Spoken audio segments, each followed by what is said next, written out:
Hi, friends. Welcome to tonight's live chat. It's so good to see you. You guys are signing in. I was just sitting here kind of trying to collect myself a little bit, and you guys were signing in, and I'm like, this feels like class. You know what I mean? You know how it is when you're in a college or a grad school, and everybody finds their seats, they're talking, you hear a little bit of dialogue between the students, and they're all waiting for the professor to get started. That's kind of what this feels like to me. But I hope you guys had a wonderful week. This week was rough for me. Some of you already know I gave a little bit of hints in my community post.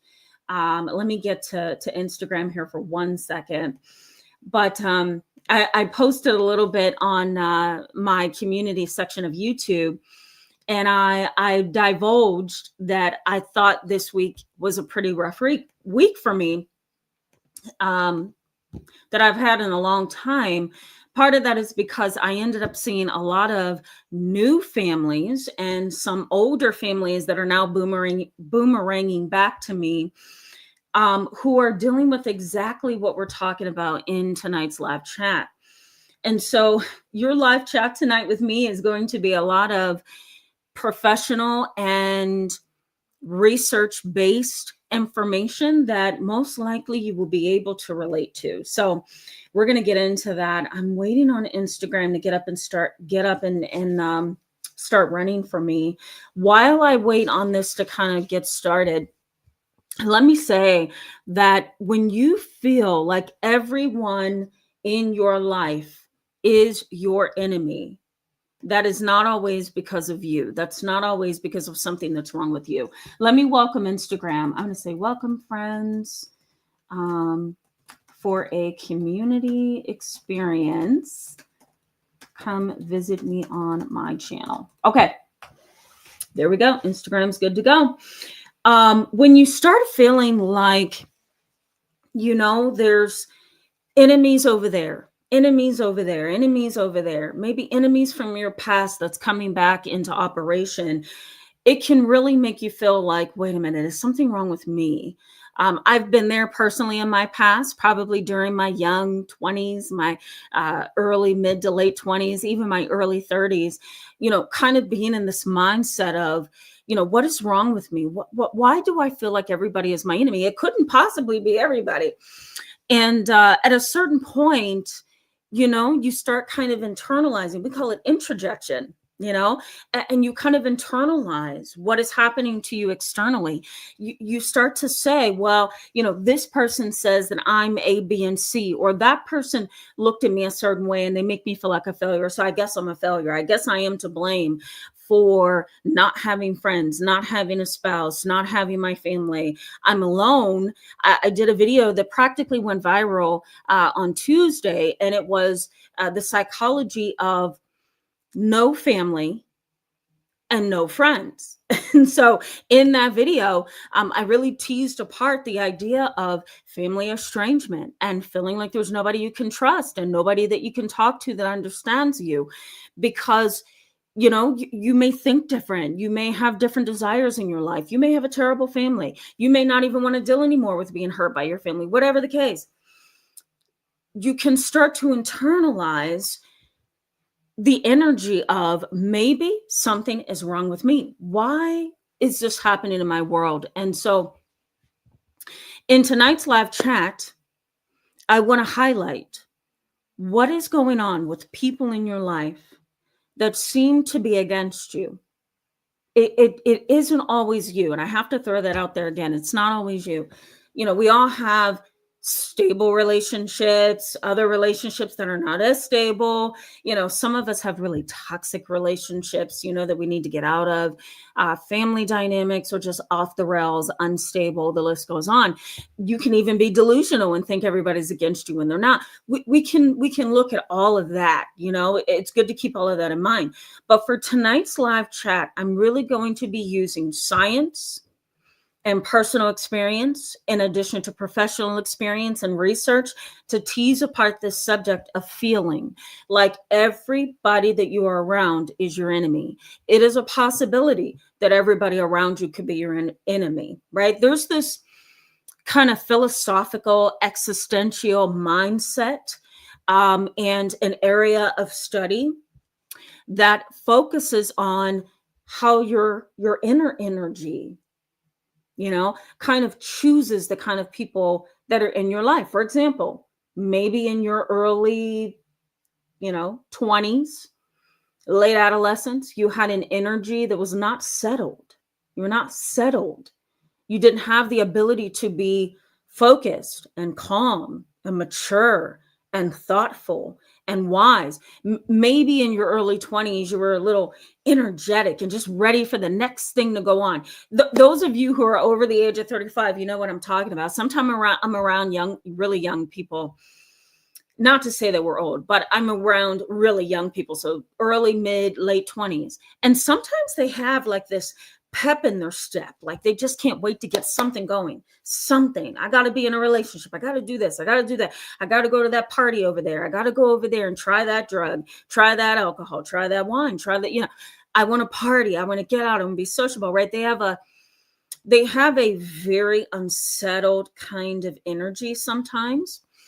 And so there's this idea in existentialism, philosophy, and theology, religion, that your energy can kind of call a certain group of people towards you. So your energy may be self-criticism. It may be self-defeating thoughts. It may be low self-esteem. It may be self-loathing, anger, and hostility. So what happens when you kind of display that energy in your life? Well, you can possibly pull somebody into your world that is nothing but a headache and chaos, right? So we can do all of that. That's a possibility, right? That our energy kind of calls certain people to us. Doesn't necessarily mean that we're damaged or something's wrong, but it can say that maybe your energy is pulling these kind of people into your world, right? And so now you have people who are against you. They're jealous, they're angry, they are, I should have said jealous and envious, because those are two different things. They're angry, they're hostile, they want to hurt you, they want to take advantage of you, they want to minimize your role in the world, they want you to feel bad about yourself, and they most certainly don't want you rising to the top. So they're going to make sure that they keep you at a low level, right? So that you don't rise above them. So you may have those kind of people in your life. So let's kind of keep that in mind, right? That you can pull people into your world just based on your energy. Now, let's look at family briefly, and then I'm going to get into some new terms for you guys. Let's look at family.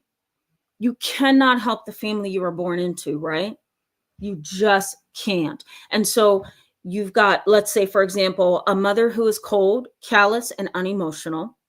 A refrigerator mother is basically what used to be a label for these kind of moms. Cold, distant, and unemotional. That's your mom. Dad is probably the one in the family who makes the money, but don't bother him because he doesn't want to talk to you. He doesn't want to bond with you. He doesn't really care about you. And as a matter of fact, he would have preferred that you weren't born at all. So there are your parents. Your sibling. Let's say your sibling is jealous of you, or you don't like them, or you clash, you don't get along, and you just feel unloved by your sibling. And maybe external family are just as bad. Maybe external family is just as bad. They don't love you. They don't care about you. They don't receive you. Something makes that communication between you and your extended family kind of like sandpaper. You don't mix, right? So now you've got people in your world that you may have pulled in because of your energy or what you're desiring or something, right? Then you've got a family that's just as, if not more, detrimental. You don't get along. Now you accept a job or you're continuing to work in a work environment where you don't like your boss, you don't like your coworkers, you feel like they're dramatic and exploitive, they gossip, right? They manipulate, they cheat. They act like your friend one moment and the next minute they're trying to be better than you so they can get a raise and you don't. And so you don't mesh with them either. So, okay, we've got three categories of people that you feel may be against you. Those people in your life that you pulled in because of something, energy, unsettledness. Maybe you love them at one time. Maybe you were friends at one time, but it's no longer working. Whatever. There's those people over there, right? Now you've got a family as well who are on your bad side because there's something between you guys that doesn't work. Then you also have workspace, right? Where you don't like anybody, you don't trust anybody. And then let's say you go to clubs or gyms or churches or religious organizations over the weekend, and maybe you run into people there that you don't like either. So then what does that say? And oh my God, let's not forget neighbors. How did I almost forget neighbors, right? Maybe you're in a neighborhood where your neighbors are competitive, your neighbors are rude and disrespectful, your neighbors are gossiping and disregarding of your right to privacy and space, right? So then you've got a ton of categories where you feel like everybody is against you. It is not a delusion. It is not always a delusion. It is not always a mentality that you have. It is not always the way that you're interpreting reality. It's not a distorted view. It's not a negativistic view or a nihilistic view of life. It's reality for you. And you may find that you feel like everybody is against you. I have no angels. I have no protection. I have no kind people. I have no family members, no friends, no boss, no coworker, nothing that I feel connected to that makes me feel loved and respected. I don't feel like I have anyone. And that is not a delusion. So, really, what I'm highlighting in tonight's live chat is how you can have issues with just about every category I named. And it doesn't always mean that something's wrong with you. There's actually a psychology to why you feel like everybody is against you, primarily your very own family. In the video that I did on Tuesday, no friends, the psychology of living with no friends and no family. It is very possible that you fall out with your friends, or you guys don't get along anymore, or you've moved on, or you've grown up or something. And then on top of that, you've got a family who's uneasy and unstable and judgmental and critical. So you don't have either or groups, right? And that doesn't mean anything is wrong with you. It simply means that something is going on in the interpersonal space of your life. Something is going on in the interpersonal space in your life. Now, let me start dropping some new terms, okay, guys? You may wonder, why in my family is there a situation where, and I might write this out for you. I think I will. Why is it in my family that I can't get along with my family members, but there are two people who are at the top of making this difficult on me to fit into my family, to love my family, to be respected by my family, to be seen by my family? What is happening here? And here's what can happen to you. Let me demonstrate this for you. I think I have a permanent marker. Yeah. I'm going to demonstrate this for you just so you can have a visual of what I'm saying here. And this is actually called, I don't want to do that. Hold on, guys. Bear with me. This is called a family alliance. And here's what happens in families where you feel like your family members are enemies. So let's say, don't you hate when you put lotion on and then you can't do anything because it's so oily? Ugh. Okay, let's try this again. All right. So the two people at the top in the family is usually mom and dad. So I'm going to say we're doing stick figures, guys, okay? Don't judge me. So we're going to say dad, mom. So mom and dad, right? Siblings, they can be like minions at times, right? Because they go along with everything. Sometimes they team up with your parents against you. So you have mom and dad. Mom is a narcissist. Dad is emotionally unavailable. Okay. You have siblings. Let's say you have 4 siblings. Okay. One is 15. The other one's 22. So they're headed towards adulthood. Another one is 29. Okay. And then you have another sibling who's 35. So it's 4 of you. And these are siblings. Okay. You're on the other side. And I'm writing this out for you. You're on the other side. And it's almost as if you're standing away from your family. So you're all alone in a category all by yourself. And here's how this looks. This is what I'm getting at. See that? Wait. This would help if I labeled it, right? Here we go. See that? Mom, dad, siblings, and you. You see how that arrow is pointing towards you? So mom is against you, dad is against you, and all four of your siblings. And here you are over here. Why is that like that? It's called a family alliance. And a family alliance is this. It's the attitude and disposition that occurs, or maybe I'll put it this way. It's a union that demonstrates an affinity for each other. Does that make sense? So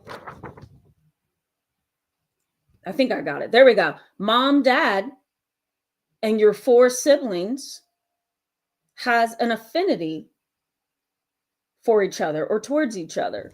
So in other words, they automatically bond, right?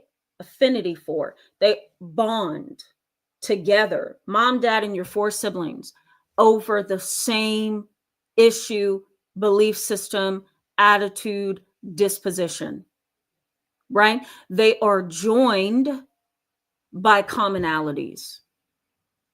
What's the commonality? If you look at this demonstration again, they are joined together in a family alliance, okay? And that is happening because they believe you're a liar, you're unstable, you don't try hard, you're unmotivated, you are the problem, you're the scapegoat and black sheep pretty much. And they don't like that you have called them out. Maybe you've shut them out. Maybe you've gone no contact. Maybe you don't call them as much. Maybe you've become more independent and you don't need them. Whatever the case, they have joined together as mom, dad, and four of your siblings. They now have come together in an alliance, and there you are way on the other side, standing over there, wondering why the attitude, why the disposition, why am I being ignored? Why am I being unloved? Where do the messages get messed up in this dynamic? And it's because a family alliance is when family members rely heavily on each other because of some kind of shared belief system, some kind of shared attitude and disposition. And the shared attitude against you would be, you're bad news, you don't listen, you're the problem, you're disrespectful, you're the issue in the entire family and you need to go get some help. That is their shared belief system. So mom, dad, and your four siblings are in it almost feels like a treaty, you know what I mean? Or something that has binded them together against you, right? So they're over here and you're way over there. And so family alliances happen way more than we think it does, which is why most of the people that see me for psychotherapy end up at some point during the relationship mentioning how very distant their family members were at one point, how very all alone they felt at some point during their development, and why they no longer talk to their family members, their siblings, their parents, the list goes on. It's that alliance, and it gets in the way. Now, there are some family members who may criticize you and come up against you because they see you as the problem. You're the black sheep, of the family dynamic, but they see you as the identified patient. They see you as the problem, and they don't see them as the problem at all. But here's what's interesting. We have what's known as the common enemy effect. I'm gonna type this in the box for you. I know you guys like new terms. So it's the common enemy effect, okay?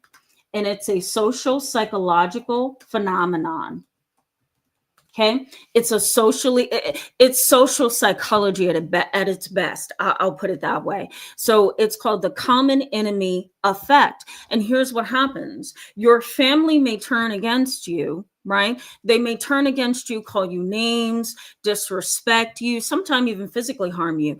They may lie on you. They may cheat and deceive.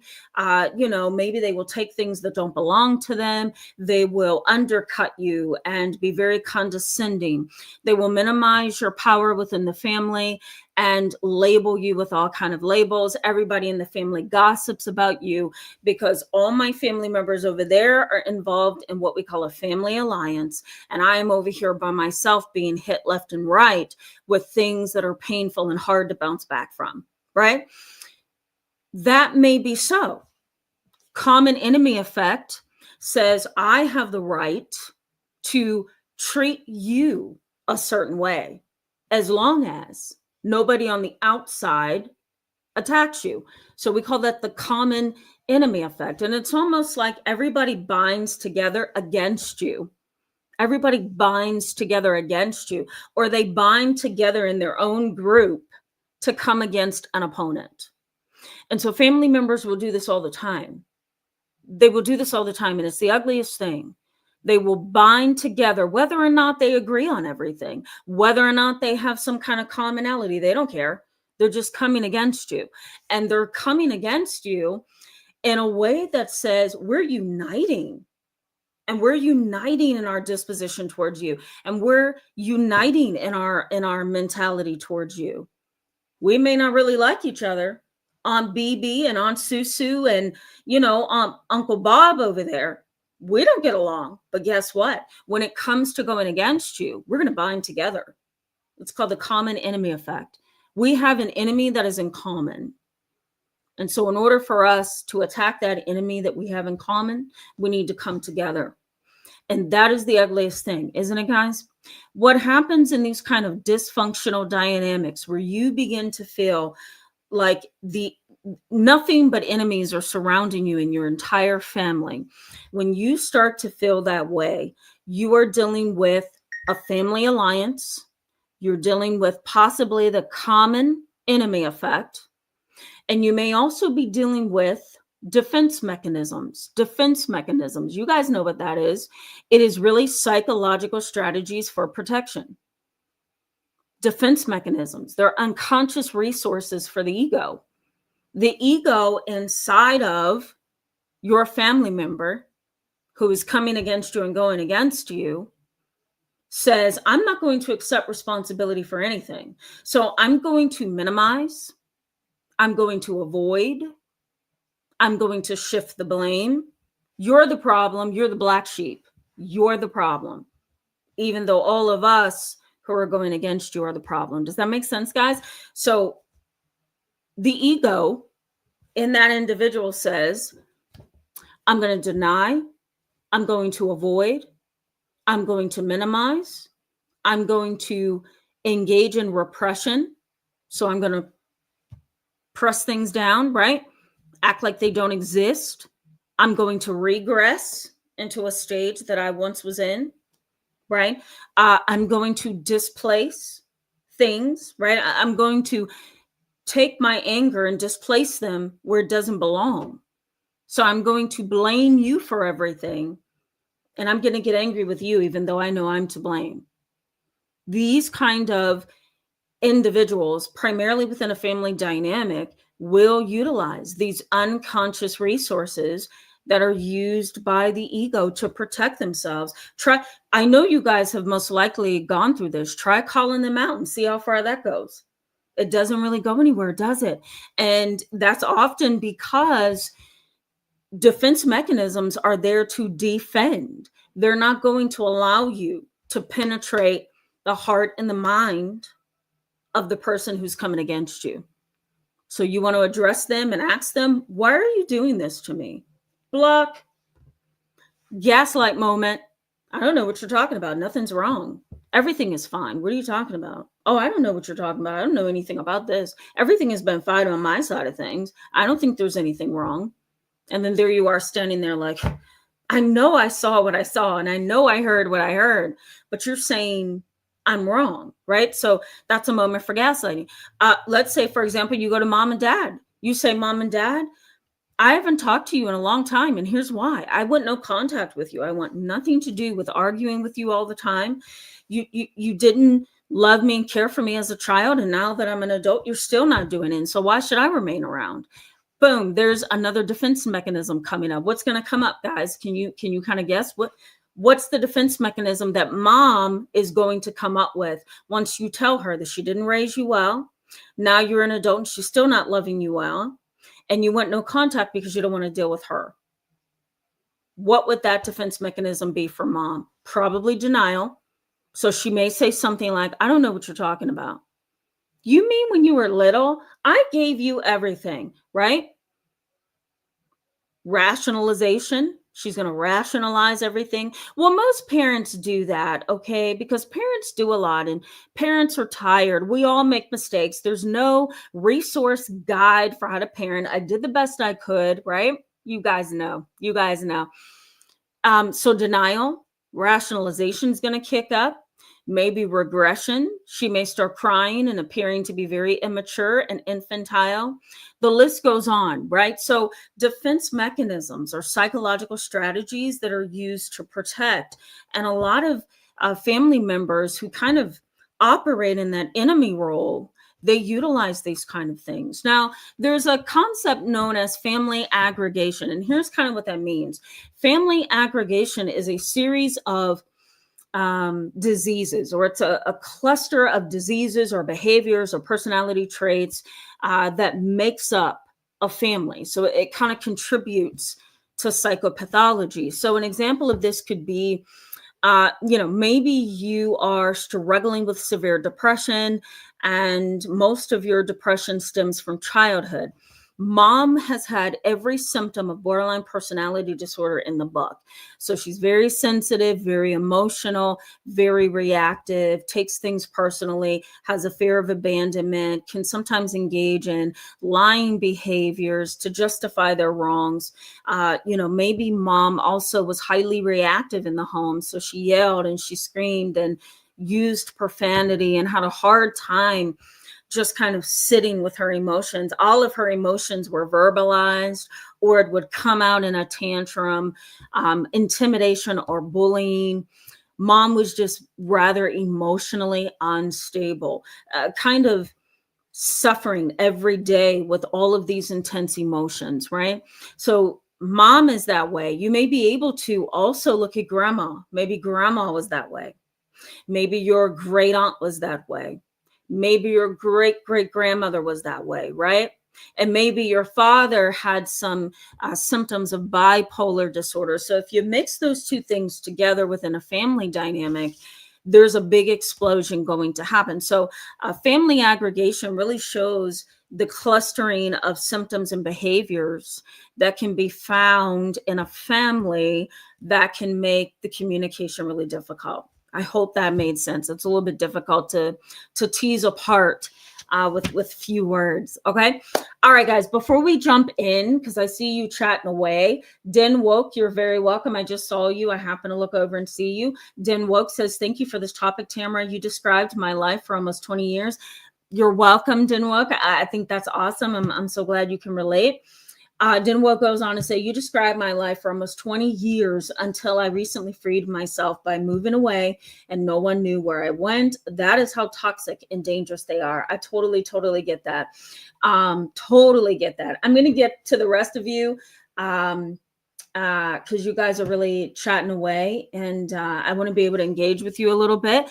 But I'm very glad, Denwoke, that this was kind of hitting home for you. I'm hoping as we go through the rest of the chat tonight, that you will be able to say, oh my God, I totally understand what happened to me, or I totally understand what happened in my life. Because it's very easy with people who play these roles in your life. It's very easy for you to just sit in your space and say, I'm to blame.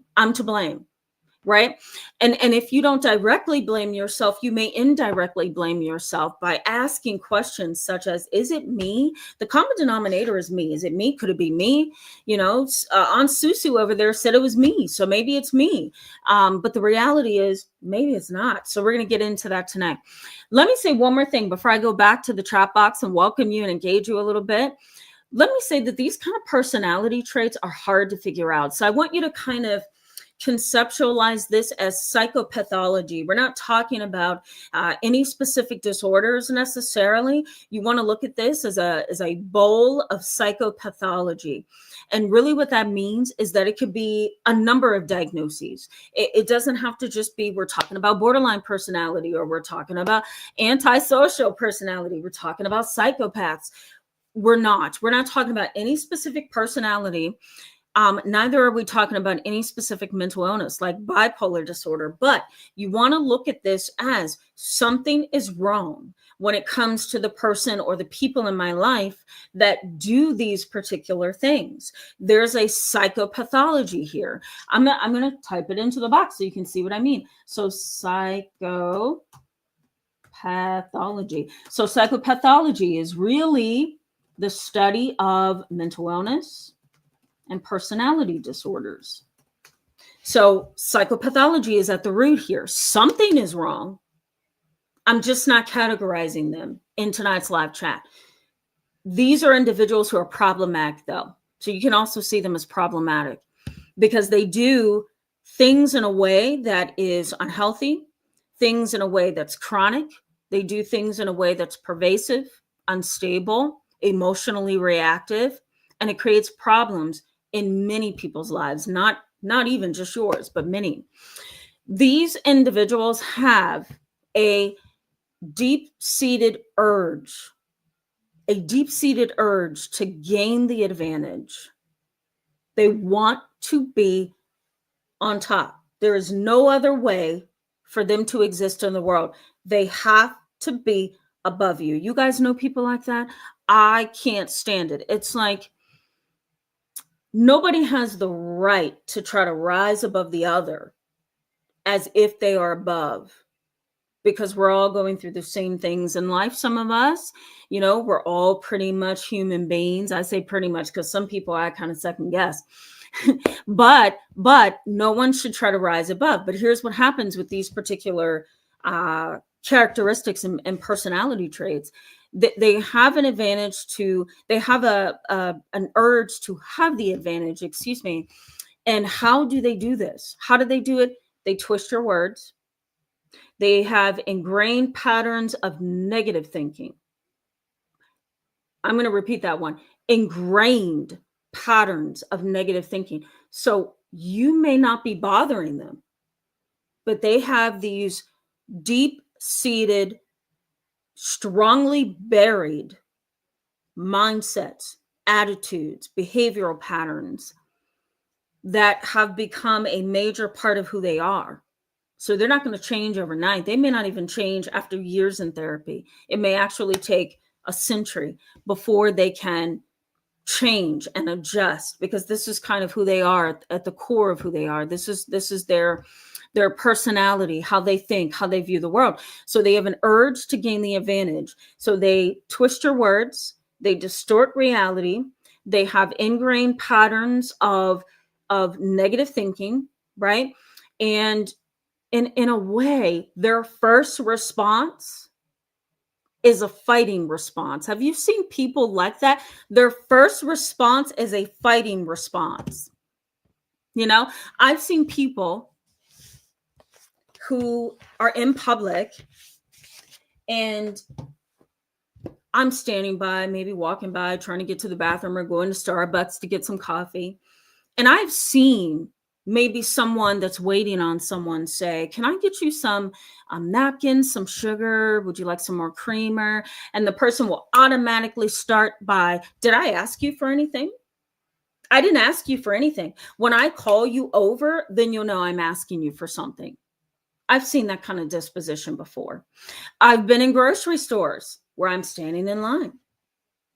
And, let's say the person who's ringing up the groceries of someone says, hi, how are you?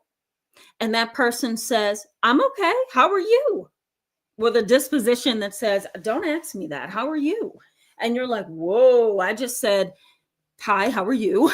That's all I meant. That's all I said.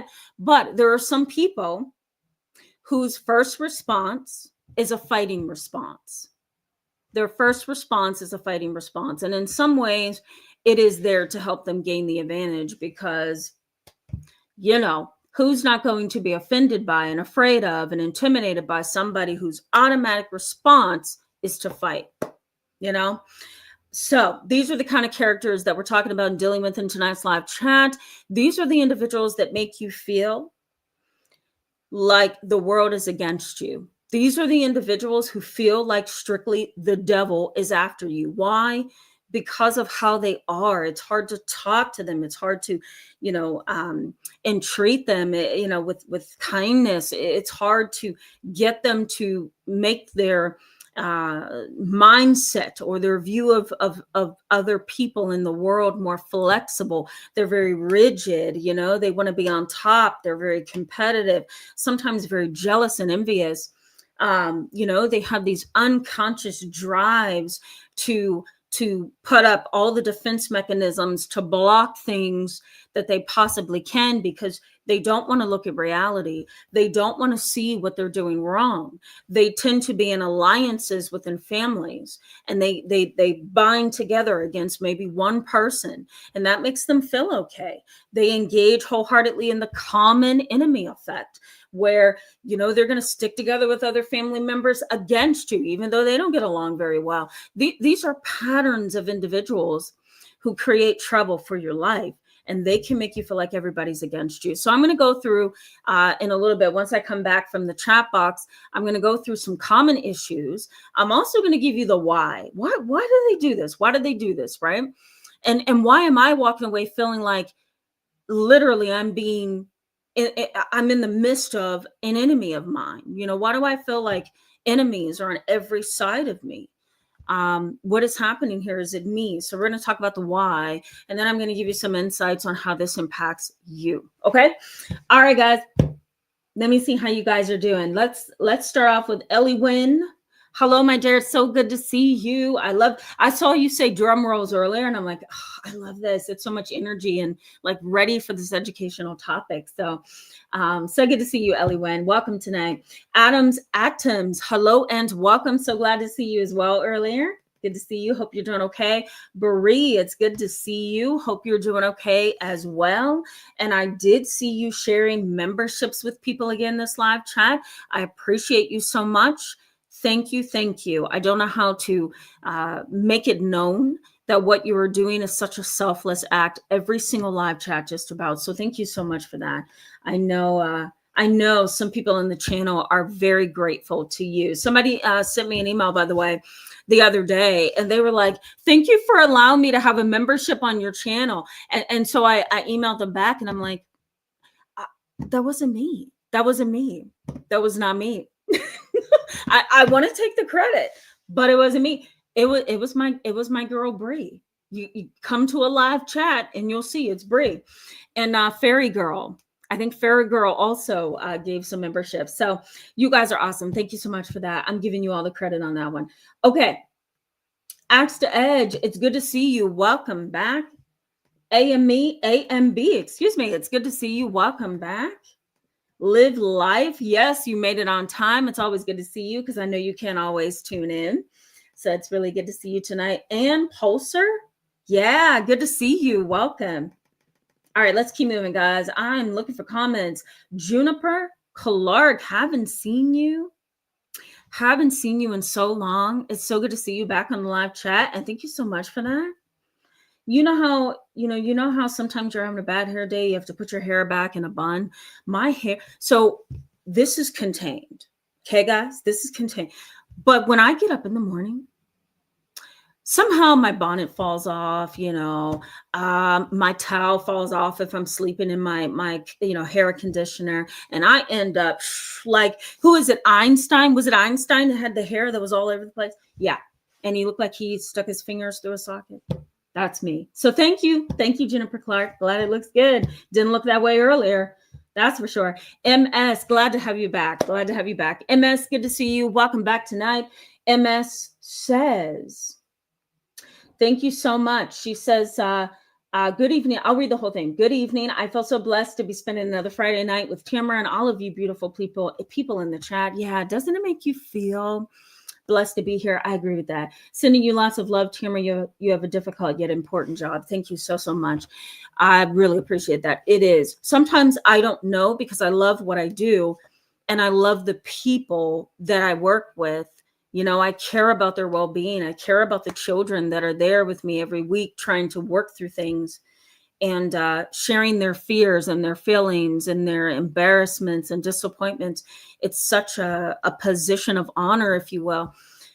So I do love it. And so because of that, sometimes it's hard for me to step back and say, you know what, it's okay that you're crying. It's okay that you're stuck. It's okay that you don't know how to help this family right now. You got to think this through. So yeah, this week was a little rough for me. I had a lot of clients who are dealing with this particular topic, specifically feeling like everybody is against them. And it's so, so hard when you have an 11-year-old, you have a 7-year-old, you have I have a lovely 8-year-old that just started seeing me.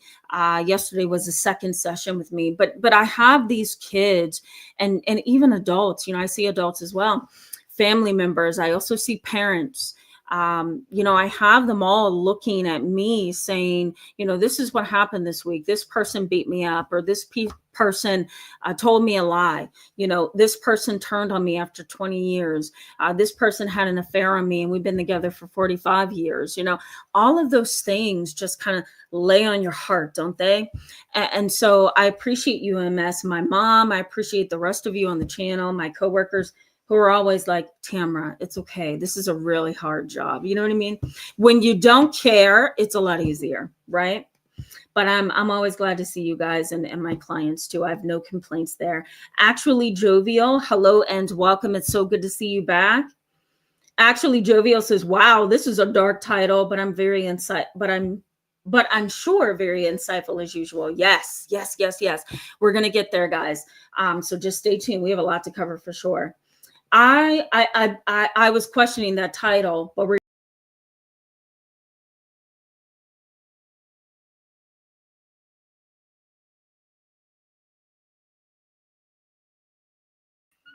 I swear I do something wrong every live chat. But I was going to say that, yeah, I kind of contemplated the title a little bit there because it is a little bit dark, but at the same time, it's truth, right?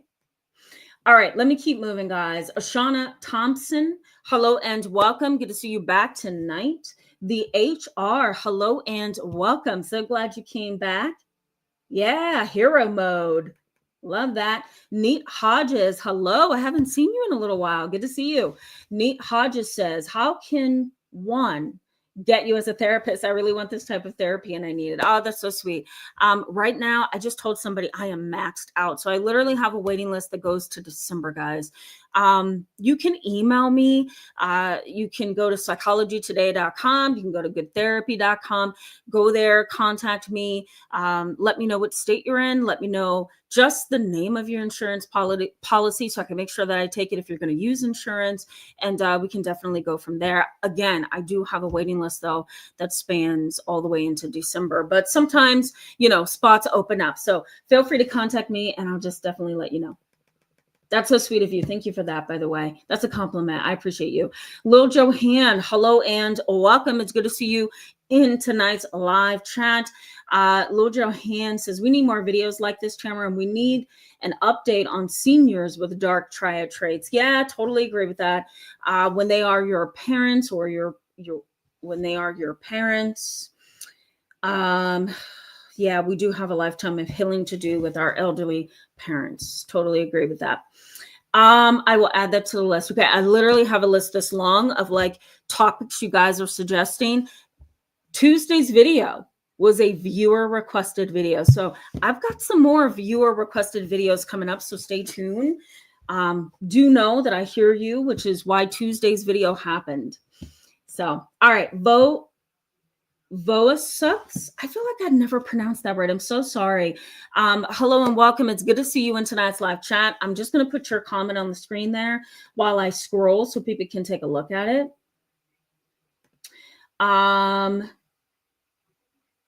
Kev Dower, hello and welcome, my friend. It's good to see you back tonight. It's good to see you.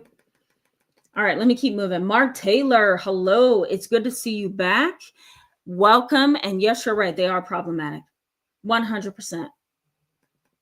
Yeah. Shauna LD, hello and welcome. It's good to see you and welcome to the channel. Shauna LD says, yes, the copying is frustrating, and my other family members refuse to see it when it is so obvious. Sometimes I wonder if I'm overthinking.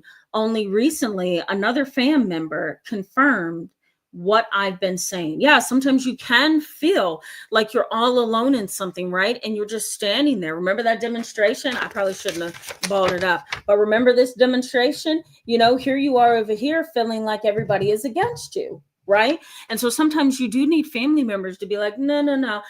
I see that too. Yes, I heard that disposition. And yes, she's been doing that for a very long time. You just never saw it. You know what I mean?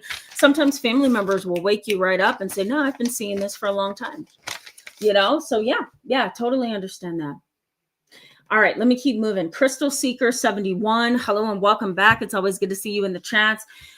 Crystal Seeker 71 says, you are so right about the deep-seated behavioral issues. Yeah, see it as ingrained. I love the word ingrained, right?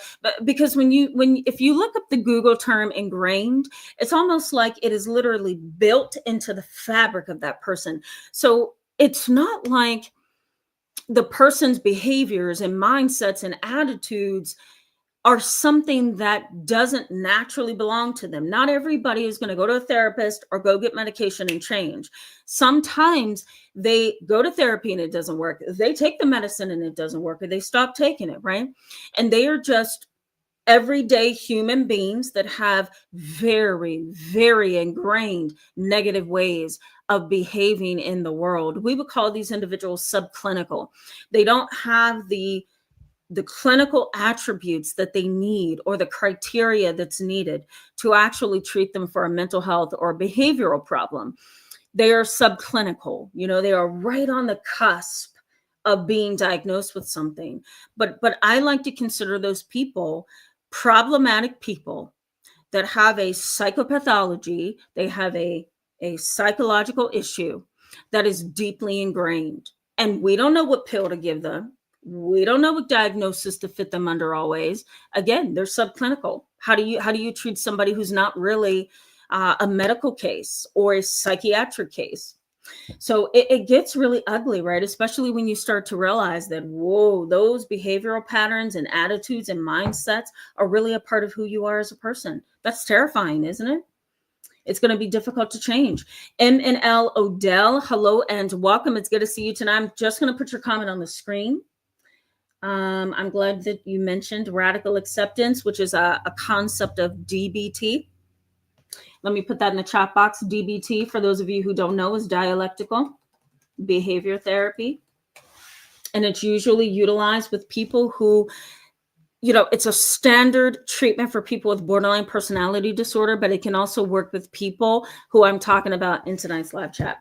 So I'll just put that in there for you guys. All right, let me keep moving. She Loves, hello and welcome. It's good to have you, and welcome to the channel. I don't remember seeing you. Forgive me if you were on here before, but it's good to see you. Siobhan, hello, my dear. It's good to see you. Welcome back tonight. I almost missed you, but your name reminded me. And I love what you say here. They are an antagonistic personality. I very much agree with that. Yeah. Everywhere they go, it's a problem. She Loves says, growing up around that wreaks havoc on your nervous system too. Yes, it does, because your body stays in constant fight or flight mode. You want to think of fight or flight mode almost like a light switch. When your brain perceives that somebody or something is a danger in your environment, what happens? The lights are flipped on, right? And the body and the brain is just kind of looking around, almost like a flashlight, looking for that thing that threatens it, right? And so if your body is constantly running like a motor with the light switch on, what do you think is going to happen eventually? For those people who have maybe some awareness of older cars and older videos, my Lord, vehicles, the car is just going to keep running until you run out of gas or the battery shuts down on you. And so fight or flight mode is kind of like that. The lights have been switched on and your body is in this constant state of running like a motor, right? And then when fight or flight mode finally turns off, it's like the light switch is turned off. So you're right. It can wreak havoc on your system, on your mind, all of it. Okay, let's keep going. MS says, then we're going to get back into the content. MS says, I caught up my sister-in-law a few years ago when she asked me question. I gave her the answer. She twisted my words around and started yelling at me about something I didn't even say. Absolutely. Absolutely. I had a client. I'm going to tell you this brief story. I had a client, 12 years old, 5 years ago. The cutest thing. She was the cutest kid. You know, her mom brought her in with Dora the Explorer. She had a cute little dress on, you know, had her hair in a cute little bow. You know, she was a biracial child. Mom was white, dad was black. They had this very close knit kind of a love and bond between them. You know, beautiful family. Family was multicultural, which meant the little girl was very, what's the word I'm looking for? Extroverted. She was confident in herself, just very well rounded because she had dad's side and mom's side, and she was very culturally knowledgeable. They traveled the world. Like, this was a total handsome kind of a family, and I thought they were a lovely family. I was so happy to work with them, because here's what's scary though. Here's why they brought the 12-year-old to me. She had a borderline personality at the age of 12. The way that I explain this to the family is this: that professionals have known for quite a few years that borderline personality traits can be observed in young people. There's research that says it isn't good, neither is it common practice, and it also may not be clinically wise to diagnose somebody who's young, who can transition over time. I'll use that word, and they can change over time. We shouldn't label them borderline personality. But clinicians within the, you know, within our circle of professionals, we know, especially those of us who study personality, that the personality of a child can be identified at the end of the preschool year. Did you know that? That a 3-year-old, their personality, the personality that you are likely going to deal with for a long time, can actually be observed and identified by the end of the preschool year. So we already know, as professionals, those of us who study personality disorders, we already know that the personality that is coming through in a preschooler at the end of the preschool year is likely an ingrained pattern of behavior, because this is who they are. Doesn't mean the child can't change, just means that they've already gotten, excuse me guys, my camera shook for a second. We already know that their behaviors are not necessarily fully ingrained, because children still have a lot of growing up to do, right? But we also know that this preschooler has a character. And sometimes, for those of you who know young people in today's society, a 3-year-old is not a 3-year-old. A 3-year-old is actually a 20-year-old. And so they have a character that has a lot of presence. And so most professionals who study personality disorders, we know that character is built and often rather ingrained by the end of the preschool year. Borderline personality disorder can also be seen in young people. There's a lot of borderline personality traits that can overlap with, you know, less problematic traits or personality traits, so normal development of a personality. But then there's also borderline personality traits that are just very robust in some children, and they have symptoms. We don't call it a disorder right now, but they can have the traits of borderline personality. So this 12-year-old had the traits of borderline personality disorder, and there was absolutely no way that you can mistake this 12-year-old for not having a borderline personality, because she was very much afraid of abandonment, very much had this night and day kind of emotionality. So 1 minute she loves you, next minute she doesn't. 1 minute she's for you, next minute she's not, right? So we had a lot of splitting, and mind you, she's 12, so she's not necessarily aware of what her personality is causing for other people. She just knows that this is the way she feels and this is the way she's acting. But clinically, definitely borderline in terms of traits that overlap. 100% fear of abandonment, right? Splitting was going on. But one thing that really stood out to me was, and this is to your point, MS, was the distortion of reality. If you said anything, okay, to this 12-year-old, she was going to twist it. She was going to twist it. Dad sat there and said to her during a session, I love my children. I give everything for my children.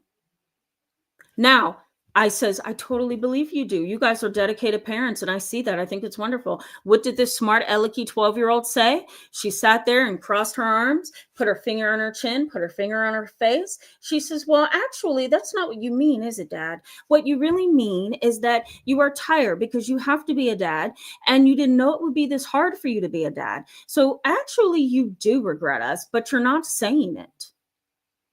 And Dad just sat there like, did this little girl just say this to me? But she had a very, very interesting disposition that was really beyond 12 years old. And her disposition, MS, was that of distortion of reality. She was going to distort it no matter what. Mom later said something. Okay, we're going to go to the we're going to go ahead and use this to get back in, but MS, get back into the content, excuse me. But MS, this is something that really happens. And sometimes it's observable in young children and young people. She did the same thing to Mom. Mom says, Mom was crying, and saying, we are so tired of her disposition and her behavior and what she's doing to this family. And Dad, puts his arm around his wife. He's trying to console her. And the little girl looks at her mom and says, oh, so you don't love us too? You're the one who had us. And she says, that's not what I said. And that's not what I mean. And, she looks at me and says, isn't that what she meant, Miss Tamara? That's what she meant, Miss Tamara, because you study the mind. I was so glad to put her out of the room. I says, you know what? I'm going to ask you to go to the waiting room. You're going to sit out there for a little bit. Why? What did I do? And it was like this field of the playing field, I'll put it that way, was a game. It was a game, and interestingly, she knew how to distort what was being said, how it was being said, right? So MS, the behavior is understandable. I totally understand what you're saying. It's an ingrained pattern. It's not always just, oh, this person has a behavior. No, this is who they are, right? So, God, I keep hitting my camera. I'm so sorry, guys. Okay. Let's talk about common symptoms. What are some common issues with these kind of individuals that make you feel like they are against you, makes you feel like, they're an enemy against you? They're seeking some kind of painful place for you to go and to be. Psychology that focuses on family dynamics and relationship dynamics and couples, it highlights that primitive defense mechanisms is what is found in these kind of individuals who do these very what's the word that I'm looking for? I'll put it this way. They engage in a lot of unstable behaviors and they destabilize everybody else in their world. So research in this area of study suggests that primitive defense mechanisms are often there. And they use them as many times as they need to use them, which could make it feel like they are constantly coming against you, constantly gaslighting you, constantly minimizing you, right? Denying their role in things, not being accountable for the things that they have done or have not done. And so primitive defense mechanisms, what are they? Denial, displacement. Can you guys think of defense mechanisms? Avoidance. Gaslighting can also be a defense mechanism. Repression, regression, compensation. That's another defense mechanism. Sublimation. Let me know if you want me to break that down. I can. Projection. That's another defense mechanism. So these are primitive defense mechanisms. They come from a place of the ego on the very, very inside of your soul. And it's there to protect you, or to, kind of block yourself from having to deal with reality. So primitive defense mechanisms is what these individuals end up displaying or engaging in. The other thing is these individuals tend to be revenge seekers. Have you seen people like that, especially in your family? Grudge holders, revenge seekers.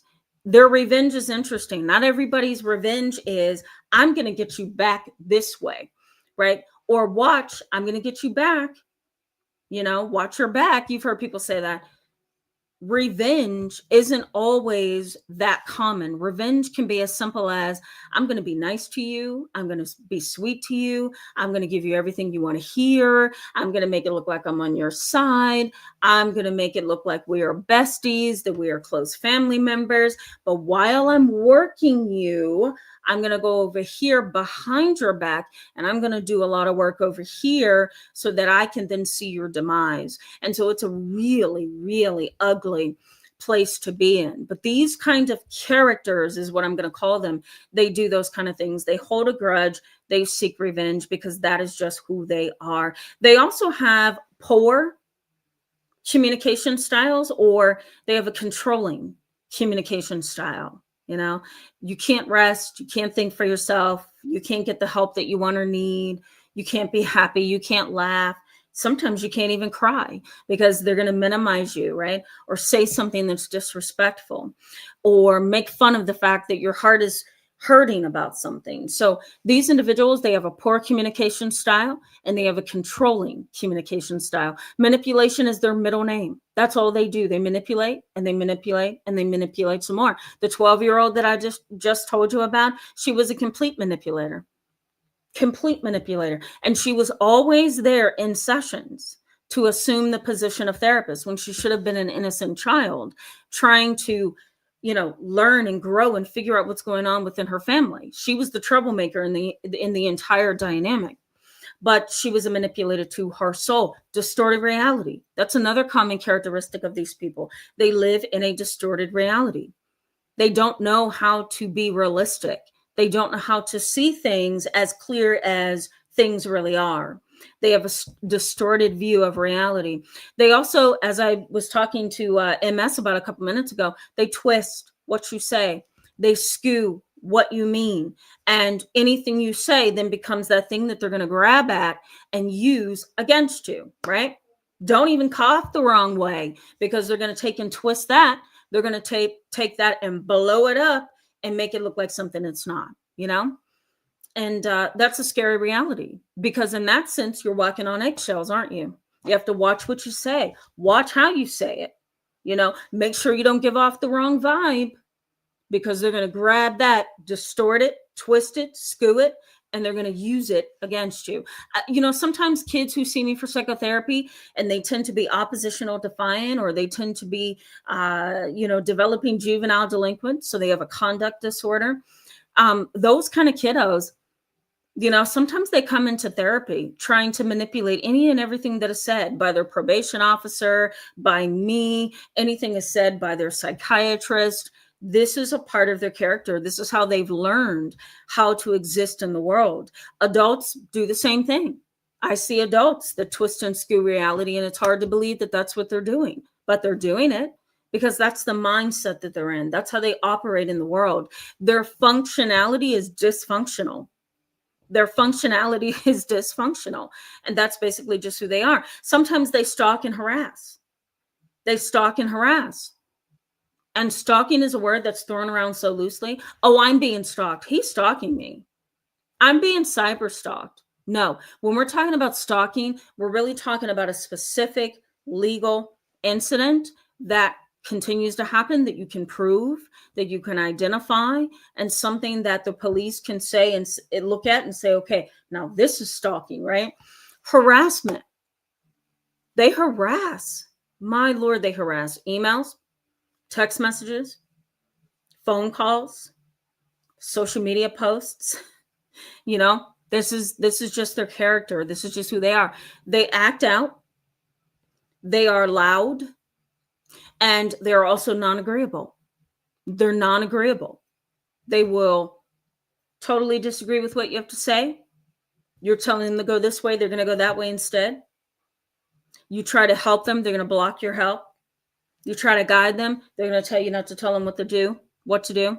So they're non-agreeable, they're oppositional, and they're very much defiant individuals. Now, you may be wondering, why do they do this? What is wrong with these individuals, right? And why am I feeling like they're against me? Why am I feeling like the whole world is against me? What is happening here where everybody in my life makes me feel like the common denominator is me and that I'm the problem, right?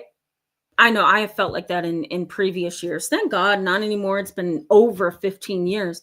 But growing up and in my young college days, 100%, I didn't have this knowledge and experience. I didn't even know what it was to speak to a client or a patient, if you will. So, sometimes it's hard to identify that this is actually going on in your world. But I know in some ways you guys are thinking, why does this even happen? Why is this occurring?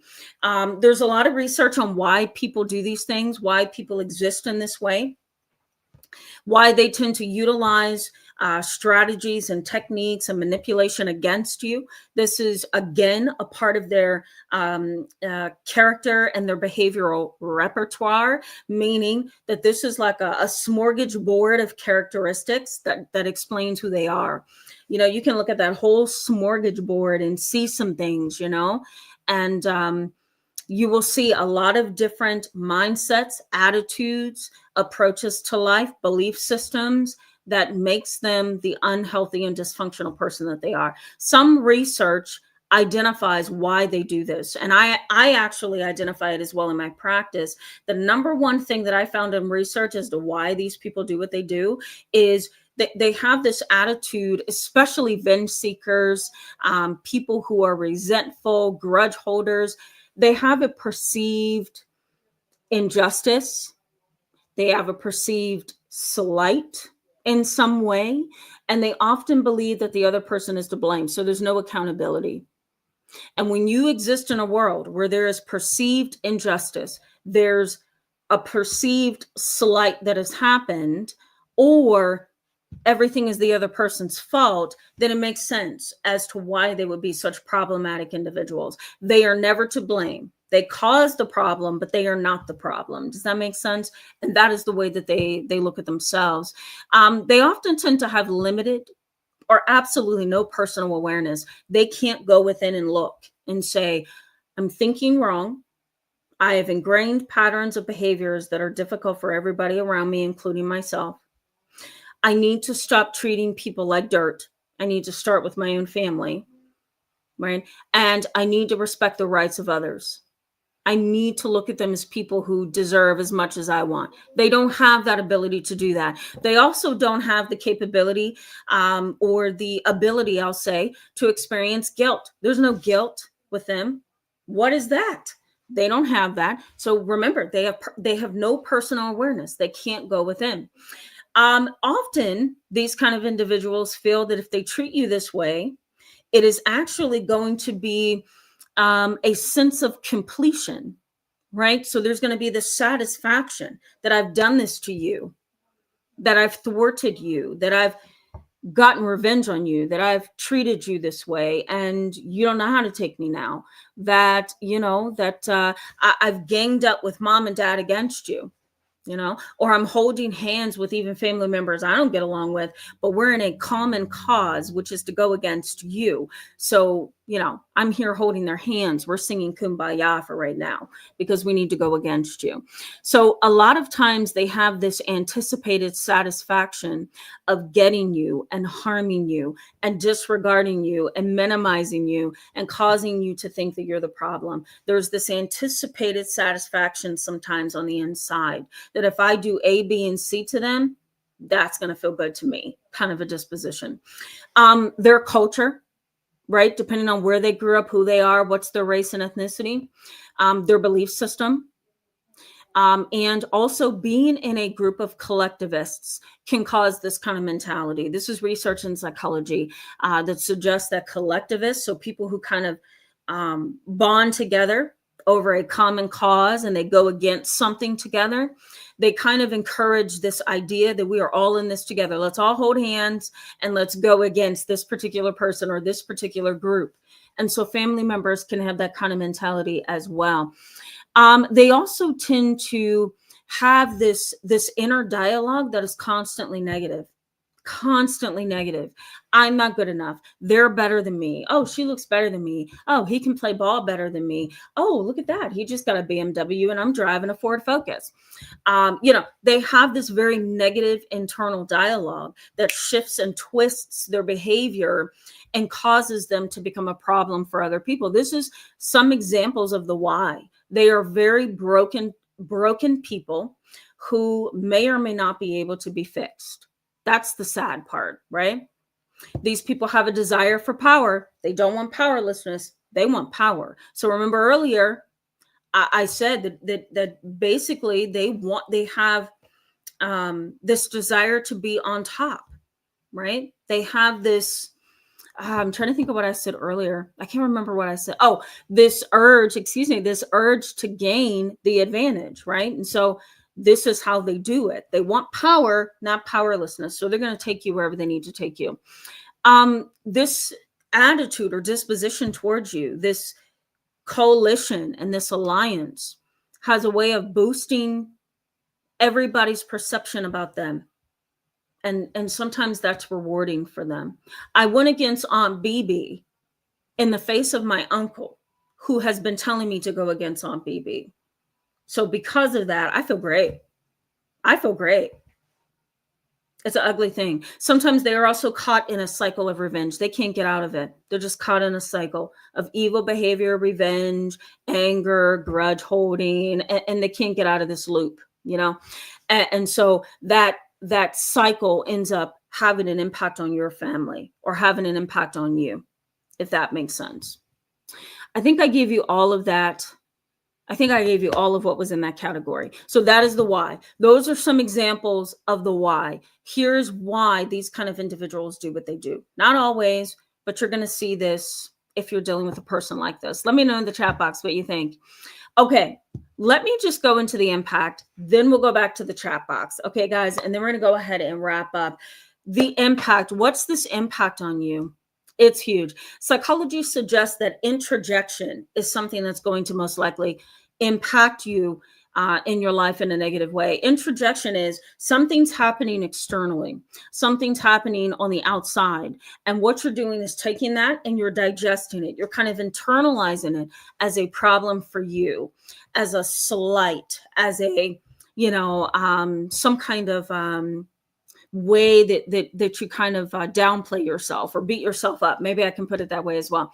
Introjection. I'm taking what's on the outside and I'm internalizing it. You say I'm an idiot. You say that nobody likes me. You say that I'm unlovable. You say that the family thinks I'm the black sheep. What do? You take that in and you digest it. And when you digest it, it's in your blood. And so you begin thinking and feeling in ways that are rigid, unhealthy, right? And they keep you stuck. So introjection is a place that you can go and stay stuck. You may find that you're mystified.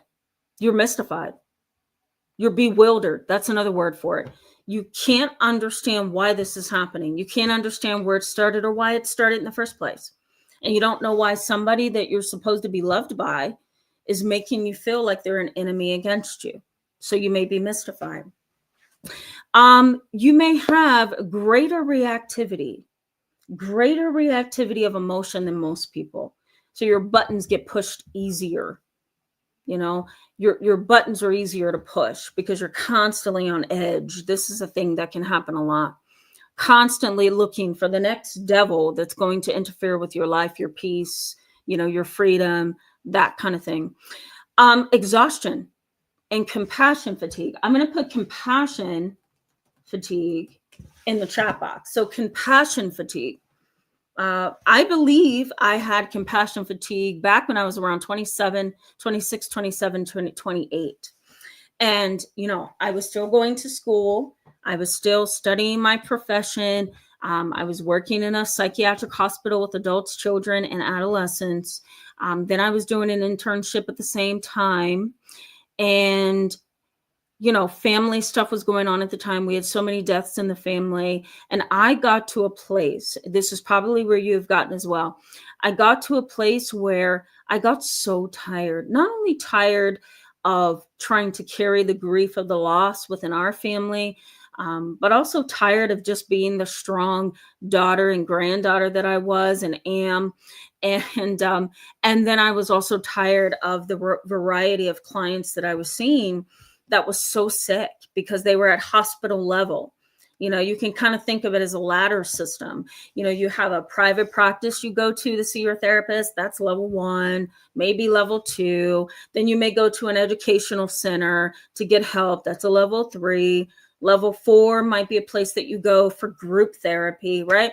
And at the very top of that list, which could be a number 10, is the hospital. And so anytime a patient is admitted to a hospital for a psychiatric problem, they're doing pretty bad. So I was getting so weary. I was getting so tired that I literally burned out. And I felt that my ability to be compassionate was draining the life out of me. So we call it compassion fatigue. You just get so tired of carrying the burden of somebody else, of caring so much that you vicariously take on their issues and problems. So you can experience that as well. I do believe it's more of a professional kind of an ideology, but I do believe that you can experience it as well. You may have also identified in your life that you've had a series of inadequate role models in your life, right? Inadequate role models and co-regulation of your emotions do not help. That's another impact. You don't have co-regulation from the people in your world to help you manage your emotions. Maybe growing up, you didn't have a parent to help you co-regulate your emotions, or your emotions may be huge. You may not know how to control them. You may not know how to interpret them as well. Escapism. You may find yourself engaging in that all the time. You feel like everybody is against you in your world, right? Escapism is probably a defense mechanism. It really is a way that you may be trying to cope. Isolation of affect. Have you ever heard of that? I'm going to put this one in the chat box. Isolation of affect.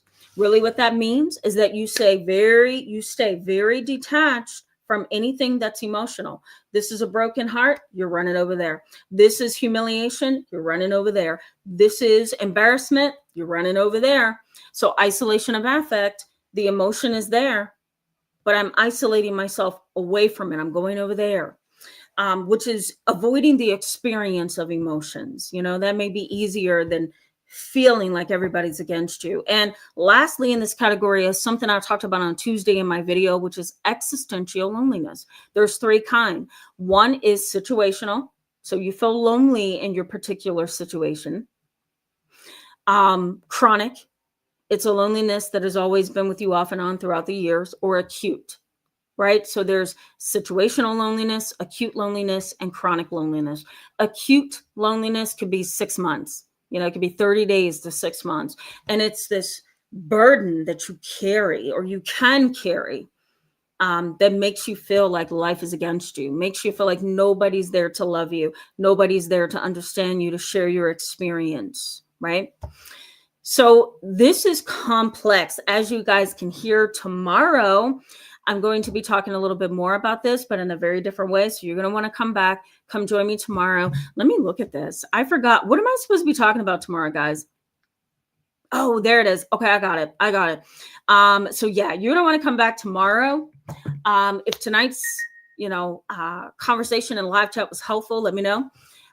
Because then I can kind of break some other things down with this topic as well tomorrow. So this is a lot, right? Have you ever felt like this? Like everybody is against you. You're kind of stuck in this world all by yourself, and you're feeling like everybody is the enemy. Nobody loves you. Nobody understands you. And there's all these evil and dark and mean and cruel behaviors that are just there confronting you.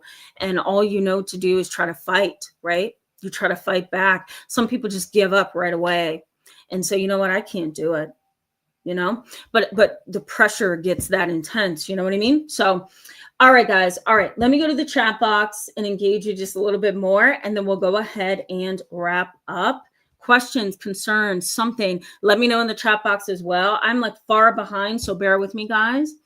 I see a lot of you have been saying things. Give it a think. Hello and welcome. It's good to see you in tonight's live chat. Scott Basler, hello and welcome to the channel. It's good to have you. Casey, darn, I missed that person. Wait a minute, let me go back. Carl Mullen, hello and welcome. It's good to see you back tonight. I'm going to leave your comment up there. while I go back and look for Casey. John Tracy, hello and welcome. It's good to see you in tonight's live chat. Okay, hold on. I got to get back to CB's. Hello and welcome. It's good to see you. I haven't seen you in a little while. CB says, thank you for another great topic. You're welcome. CB says, been off for a while, but glad to be back. It's scary how good they learn manipulation at such a young age. They learn from someone in the family. I agree. They learn from someone in the family. They pull a set of genes that allows them to take information in and distort it, or they develop traits from daycare. They develop traits from preschool. They develop, not traits, attitudes and dispositions, excuse me. They develop from maybe watching television. Like there's so much that can seep into the world of a child. It's interesting. It's hard for me to figure this out. Even the stress and the aggravation of carrying a baby, if you had a really difficult pregnancy, can also add to the challenges that a child can later have. So there's a lot going on there, right? Penny and Rose, I hope I said that correctly. Hello and welcome to. If my camera falls over, I'm going to be so mad. Penny and Rose, hello and welcome. It's good to see you and welcome to the channel. Penny and Rose says, being hateful is in the majority. Doesn't it feel like it? It definitely feels like it. Yep. Laura Fit, hello and welcome. It's good to see you tonight. Bree, thank you for the super sticker. Appreciate you, as I always say. Okay, let me go back. I'm trying to get back to you guys. Hold on.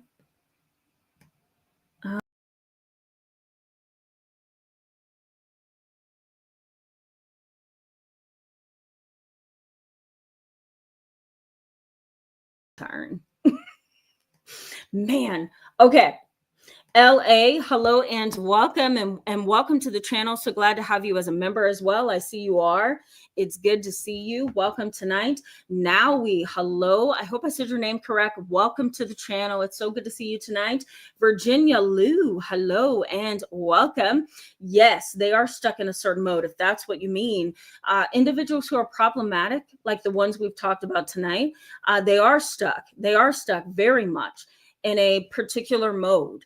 And that is what makes them difficult to identify, because a lot of their behaviors you don't see until you get involved with them, until you have to deal with them constantly, until the marriage certificate is signed, until, you decide to go no contact and you hear things through the grapevine.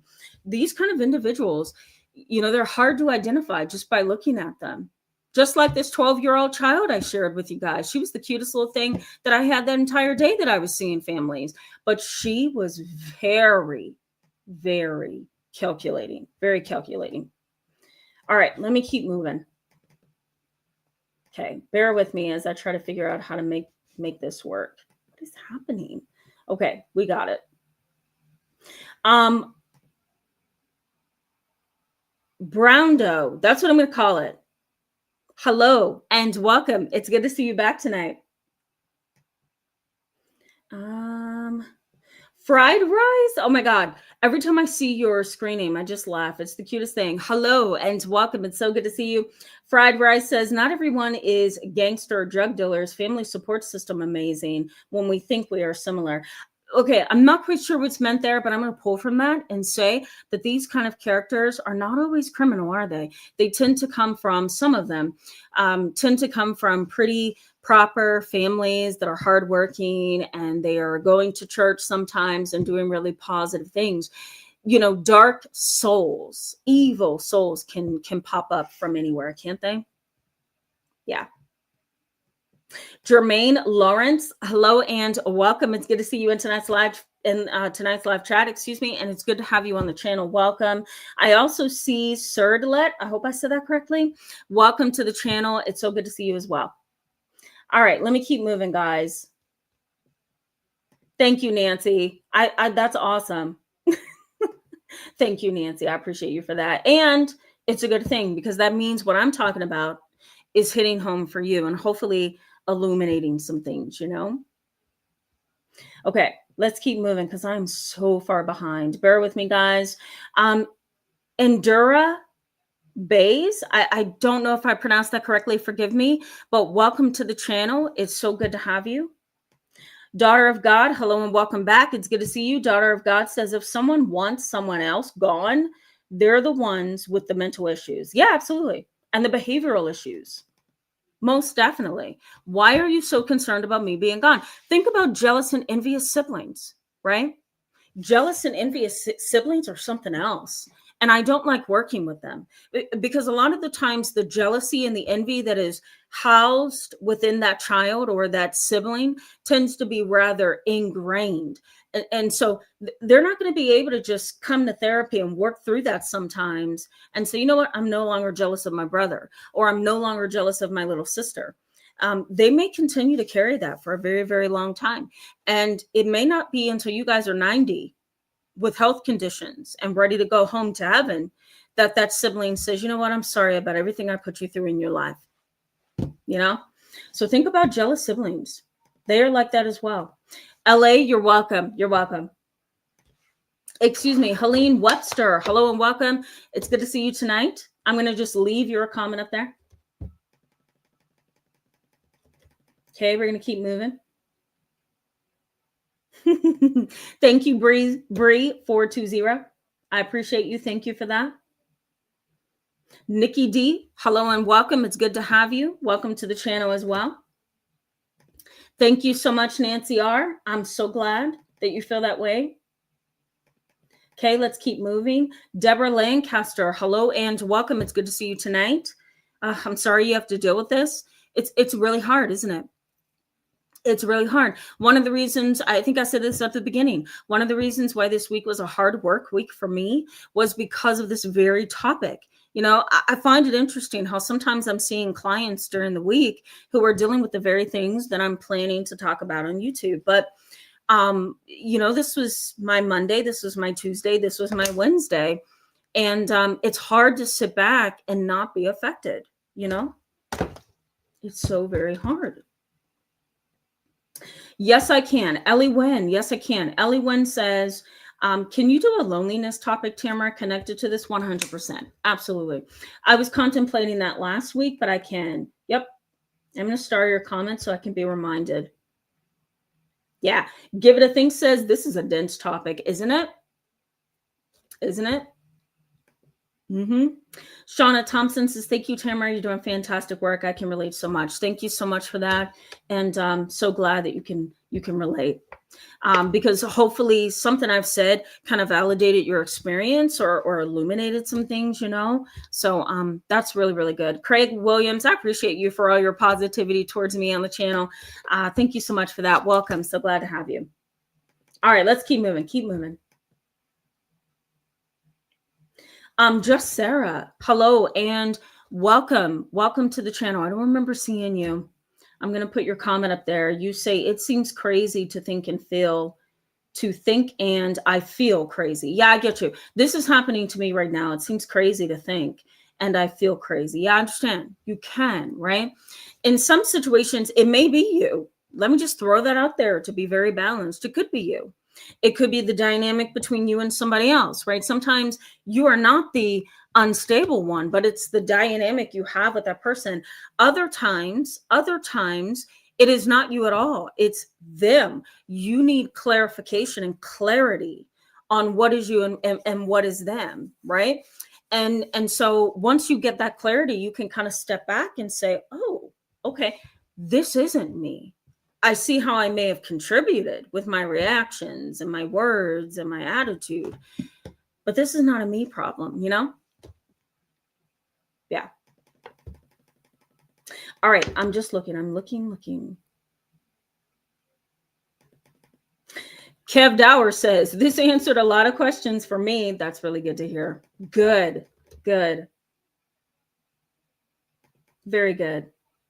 Yeah. Bree 420. Somebody's thanking you for the membership. I just want to put it out there. Yeah, you're welcome. That's so awesome. And I know Bree is saying you're welcome. Okay. JKD Merit Master Group. Hello. I haven't seen you in so long. And your screen picture changed. You can't do that to me because then I don't know you're here. No, I'm just kidding. But I'm looking and I'm thinking, do I know this person? Yes, I do. It's really good to see you.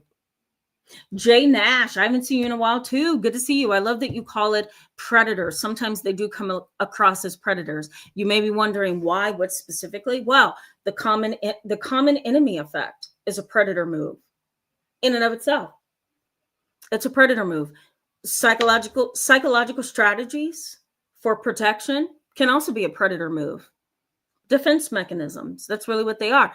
A deep-seated urge to gain the advantage, right? Twisting your words and distorting reality. All of that feels predator-like because they're preying upon you to get something. They're preying upon you to manipulate you and make you feel like you are the problem person, right? So it is accurate, Jay Nash, that you call it predators. I agree with that. Christina Smith, hello and welcome. Good to see you tonight. Christina Smith says, these people are very childish and extremely petty. They are determined to get their lick back. Yeah, and make you pay for their perceived injustice that probably 9 times out of 10 they inflicted themselves with. I'm going to say with. Yes. So let me break that down. They are childish. They do seem to be rather petty, right? If you have a parent like this, they are emotionally detached or immature. If they are determined to get something, that's similar to what I said earlier, the urge to have the advantage, that is definitely immature. And you're right, 9 times out of 10, the problem is their problem. So just rewording what you've said to say, yes, you're on to something. Absolutely. Yep, that's how they operate. And it's depressing to look at, Shauna Thompson says, I hope the 12-year-old is healed and doing well now. I hope so too. I don't know. I had to refer her just to give you some closure on that. I referred her. I referred her to a psychologist, a clinical psychologist who could see her way more than I could. I could only see her once a week at the time. And so I decided, you know what, I'm going to refer you to a provider who works with kids, who can see you up to 3 times a week, and who has the time and the energy and the availability to give you. Because this 12-year-old was not going to do good with 1 session a week. It just wasn't going to happen. It just wasn't going to happen. No. Nunu, hello and welcome. So glad to see you tonight. Nunu says, very helpful. Thank you for all those clarifying terms that confirm what one is or has gone through. Thank you, Tamara. You're welcome. You're welcome. So glad it's helpful. So glad it's helpful. Xdad, I'm going to put your comment up here. You are hilarious. You're hilarious. So you are hilarious. There's another, Ellie Wynn is hilarious. Fairy Girl is hilarious. I laugh out loud. You know what I mean? I really do. Lulu, hello and welcome. So glad to have you and welcome to the channel. Lulu says, hello, first time here and very glad to find this channel. Very good information. Thank you. You're welcome. You're welcome. So glad to have you. Come join me again tomorrow live, okay? 7:30 p.m. Eastern time. I would love to have you back. I love having you guys live. Okay, let me keep moving. Thank you, Virginia Lou. I appreciate you for that. That's humbling. Thank you. Thank you so much for that. All right, let me keep moving. Nikki D, I already got you. Hummingbird. Oh my God, that's another screen name I'm going to love. You're welcome. You're welcome. Good to have you and welcome to the channel. I like hummingbirds, by the way. I have one of those red hummingbird feeders, you know what I mean? And, when I go outside in the morning, I go outside just for fresh air, or I'll go out there to fix something if a deer's gotten in the back. Oh my God, they're so aggravating. I'm like, why isn't my hummingbird feeder bringing the birds to my garden? I have yet to see them. I'm waiting. Yeah, I'm waiting. Crystal, if you know how to do it, somebody let me know because it's starting to get on my nerves. Crystal Seeker 71, hello and welcome. It's good to see you tonight. I think I already said hello to you. Thank you for that. I'm so glad that it's a helpful conversation. This is good. All right. Axe to Edge says ingrained is the solid term word for me for the night. It strikes a chord, doesn't it? Doesn't it? There's a reason why I kept saying it. Ingrained. Let that kind of resonate, right? Because ingrained is the core of these individuals, these characters, their problem. They cannot always change, and that is the issue. This is who they are. Phoenix, it's good to see you. Welcome back tonight. Much love to you as well. Thank you for that. Okay. Abundant Life, hello and welcome. It's good to see you. Abundant Life says, hi, Tamara. Are they seeking attention, but in a negative way? Sometimes they can. Sometimes they can. Attention feels good to them, you know. They have all these holes in their system and voids, you know. So they very much could be attention seekers. Absolutely. Absolutely. Guys, I'm looking for one more comment. Give it a think says, it's not possible for me to not be affected by these people. I have to avoid them. Me too. Me too. Yeah, they trigger you, don't they? Shauna LD says, how about a topic on competition and copying? Yep, I'll highlight it. I'll put it on the list. There's a huge body of research on competitive people, so we can definitely look at that. One more comment.